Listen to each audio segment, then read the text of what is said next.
Για δεκαετίες τα τρανζίστορ πυρητίου ήταν τα πάντα. Ο κινητήρας πίσω από ολόκληρη την ψηφιακή μας ζωή. Λοιπόν, αυτή η εποχή τελειώνει. Όλα ξεκίνησαν, ξέρετε, με τον περίφημο νόμο του Μουρ. Την ιδέα ότι περίπου κάθε 2 χρόνια θα στριμώχνουμε διπλάσια τρανζίστορ σε ένα τσιπ. Και αυτός ο κανόνας, αυτός ο εκθετικός ρυθμός, δημιούργησε κυριολεκτικά τον κόσμο μας. Από το κινητό στην τσέπη μας μέχρι την τεχνητή νοημοσύνη που αλλάζει τα πάντα. Το θέμα όμως είναι ότι χτυπάμε σε τοίχο, έναν φυσικό τοίχο. Τα τρανζίστορ έχουν γίνει τόσο απίστευτα μικρά, μιλάμε για κλίμακα ατόμων, που αρχίζουν και παίζουν περίεργα παιχνίδια. Κβάντικα φαινόμενα, ξέρετε. Πράγματα όπως η κβαντική σίλαγγα αρχίζουν να προκαλούν λάθη. Με απλά λόγια, δεν πάει άλλο πιο κάτω. Και κάπου εδώ έρχεται το μεγάλο ερώτημα. Γιατί η τεχνητή νοημοσύνη είναι λέμαργη. Διψάει για ενέργεια, διψάει για δεδομένα. Θέλει πολλά περισσότερα από όσα μπορεί να της δώσει το πυρίτιο, τουλάχιστον με βιώσιμο τρόπο. Και δεν είναι κάτι που θα έρθει στο μέλλον. Όχι, το πρόβλημα είναι εδώ, τώρα. Και είναι πραγματικά τεράστιο. Και όταν λέμε τεράστιο, ας μιλήσουμε με αριθμούς. 1 τρισεκατομμύριο δολάρια. Ναι, καλά ακούσατε. 1 τρισεκατομμύριο. Αυτό υπολογίζεται ότι θα κοστίσει η υποδομή για την επόμενη γενιά AI. Είναι ένας αριθμός σχεδόν ακατανόητος, που απλά μας δείχνει την κλίμακα της πρόκλησης. Εντάξει, λοιπόν, ας το σκάψουμε λίγο βαθύτερα. Γιατί το καλό, παλιό πυρίτιο δεν μας κάνει πια? Η απάντηση κρύβεται σε 2 λέξεις, που είναι και οι 2 θεμελιώδεις: ενέργεια και ταχύτητα. Για να πάρουμε μια ιδέα, σκεφτείτε το εξής.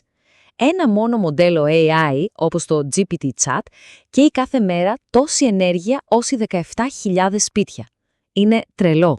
Και όλη αυτή η ενέργεια δεν είναι μόνο πανάκριβη, γίνεται θέρμοτα. Πολύ θέρμοτα. Τα data centers κυριολεκτικά ψήνονται και το να τα κρατήσουμε δροσερά γίνεται ένας εφιάλτης και ένας πανάκριβος εφιάλτης. Και δεν είναι μόνο η ενέργεια, είναι και η ταχύτητα.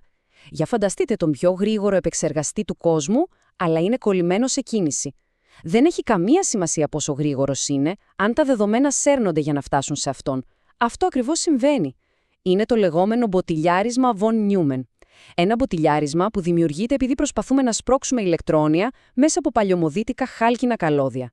Και εδώ είναι που η ιστορία γίνεται πραγματικά ενδιαφέρουσα. Γιατί, τι θα γινόταν αν η λύση δεν ήταν να κάνουμε τα ηλεκτρόνια να τρέχουν πιο γρήγορα, αλλά να τα απολύσουμε τελείως, να τα αντικαταστήσουμε με κάτι άλλο. Εδώ μπαίνει στο παιχνίδι η φωτονική. Η ιδέα ακούγεται απλή, αλλά είναι πραγματικά επαναστατική. Αντί για ηλεκτρόνια, χρησιμοποιούμε φως, φωτόνια, τα ίδια τα σωματίδια του φωτός, για να κάνουμε τους υπολογισμούς. Ας τα βάλουμε δίπλα-δίπλα. Τα φωτόνια ταξιδεύουν κυριολεκτικά με τη ταχύτητα του φωτός. Δεν παράγουν σχεδόν καθόλου θερμότητα, γιατί δεν έχουν αντίσταση, δεν ζορίζονται. Και το καλύτερο, μπορούν να μεταφέρουν τόνους δεδομένων ταυτόχρονα. Στα χαρτιά τουλάχιστον είναι απλά το τέλειο εργαλείο για υπολογιστές υψηλών επιδόσεων. Βέβαια, για να φτιάξεις υπολογιστή χρειάζεσαι το βασικό, έναν διακόπτη. Ένα τρανζίστορ. Κάτι που να μπορεί να είναι είτε αναμένο είτε σβηστό. 1 ή 0. Στον κόσμο του φωτός, αυτός ο διακόπτης έχει ένα περίεργο όνομα. Συμβολόμετρο Max Zehnder. Ας το λέμε MZI για συντομία. Είναι στην ουσία μια πανέξυπνη κατασκευή που παίρνει το φως και το μετατρέπει σε διακόπτη. Και ο τρόπος που δουλεύει είναι απλά πανέμορφος. Φανταστείτε το. Παίρνεις μια δέσμη φωτός και τη χωρίζεις στα 2. Μετά, το ένα από τα 2 μονοπάτια το καθυστερείς λίγο, ελάχιστα. Όταν ξαναενώνονται οι 2 δέσμες, συμβαίνει κάτι μαγικό. Ή αλληλοενισχύονται και έχεις ένα δυνατό φως, ένα 1, ή αλληλοακυρώνονται και έχεις σκοτάδι, ένα 0. Τόσο απλά. Αυτός είναι ο βασικός διακόπτης του φωτός. Και εδώ είναι που γίνεται η πραγματική μαγεία. Η πιο βαρετή αλλά και η πιο σημαντική πράξη στα μαθηματικά της AI είναι κάτι που λέγεται πολλαπλασιασμός πινάκων. Λοιπόν, ένα φωτονικό τσιπ δεν κάθεται να υπολογίσει αυτό το πράγμα. Όχι. Ο ίδιος ο τρόπος που το φως ταξιδεύει μέσα από ένα δίκτυο αυτών των διακοπτών MZI είναι ο υπολογισμός.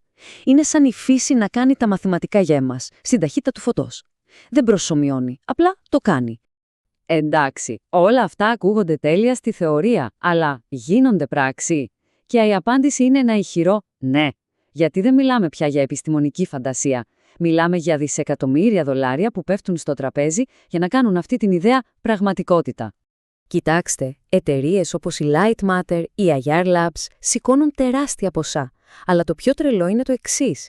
Οι τρεις μεγάλοι, οι αίωνιοι αντίπαλοι, Nvidia, Intel και AMD, επενδύουν όλοι μαζί στην ίδια εταιρεία φωτονικής, την Ayar Labs.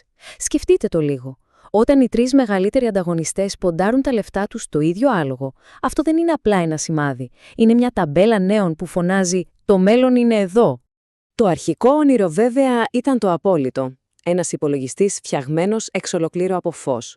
Να πετάξουμε το πυρίτιο στα σκουπίδια και να τα κάνουμε όλα με φωτόνια. Αλλά η πραγματικότητα είναι συχνά πιο έξυπνη. Κατάλαβαν κάτι πολύ σημαντικό. Η πρώτη μεγάλη ευκαιρία, η πρώτη νίκη του δισεκατομμυρίου δεν ήταν να φτιάξουν τον επεξεργαστή από φως, αλλά τους δρόμους που οδηγούν σε αυτόν. Έτσι έκαναν μια πανέξυπνη στροφή. Αντί για έναν ολόκληρο φωτονικό υπολογιστή, είπαν ας φτιάξουμε οπτικές υπερλεοφόρους για να συνδέσουμε τα σημερινά τσιπ πυρητίου.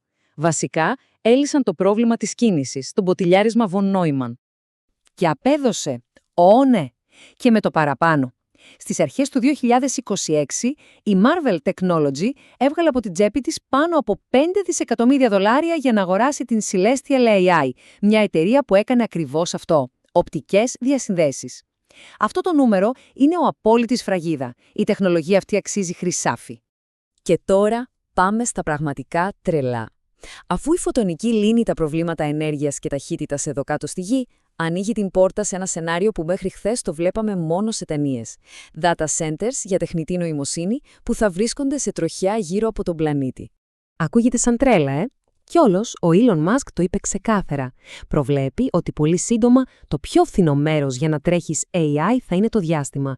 Και μάλιστα έκανε μια απίστευτη πρόβλεψη, ότι σε 5 χρόνια από τώρα, κάθε χρόνο θα στέλνουμε στο διάστημα περισσότερη υπολογιστική δύναμη AI από όση υπάρχει σε ολόκληρη τη Γη σήμερα. Βέβαια, το να στήσεις υπολογιστές στο διάστημα έχει 2 τεράστιους πονοκεφάλους. Πρώτον, πώς ξεφορτώνεσαι τη θερμότητα στο κενό και δεύτερον, πώς προστατεύεσαι από τη διαστημική ακτινοβολία που τα ψήνει όλα. Και εδώ είναι το καταπληκτικό. Οι 2 μεγαλύτεροι εχθροί των υπολογιστών στο διάστημα είναι ακριβώς τα 2 πράγματα στα οποία η φωτονική είναι από τη φύση της άριστη. Δεν είναι απλά καλύτερη. Είναι η μόνη τεχνολογία που μπορεί να το κάνει αυτό πραγματικότητα. Η φωτονική λοιπόν φαίνεται να είναι ο νικητής, τουλάχιστον για τώρα. Είναι η πιο όριμη τεχνολογία. Αλλά δεν είναι μόνη στο παιχνίδι. Υπάρχουν και άλλες ιδέες εκεί έξω, εξίσου τρελές, που είναι εμπνευσμένες από την ίδια τη ζωή. Ας ρίξουμε μια γρήγορη ματιά. Από τη μία έχουμε τη βιολογική υπολογιστική. Η ιδέα να χρησιμοποιήσουμε πραγματικούς, ζωντανούς νευρώνες για να κάνουμε υπολογισμούς, όπως ο εγκεφαλός μας. Απίστευτα αποδοτικό σε ενέργεια, αλλά λίγο απρόβλεπτο. Από την άλλη, υπάρχει και η χημική υπολογιστική. Προσπαθεί να κάνει υπολογισμούς χρησιμοποιώντας αλυσίδες χημικών αντιδράσεων. Είναι πολύ, πολύ νωρίς ακόμα, αλλά μας δείχνει ότι οι ερευνητές ψάχνουν παντού για την επόμενη μεγάλη ιδέα. Λοιπόν, πώς θα μοιάζει το μέλλον? Το χρονοδιάγραμμα αρχίζει να γίνεται σαφές. Μέχρι το 2027 αυτές οι οπτικές διασυνδέσεις θα είναι παντού. Θα είναι το στάνταρ στα data centers. Γύρω στο 2030 περιμένουμε να δούμε τα πρώτα φωτονικά τσιπ σχεδιασμένα ειδικά για το διάστημα. Και από εκεί και πέρα, μετά το 2030, η ιδέα των data centers σε τροχιά δεν θα είναι πια επιστημονική φαντασία. Θα είναι ένα πραγματικό, εφικτό σχέδιο. Είναι σαφές λοιπόν. Ζούμε σε μια πραγματικά ιστορική εποχή.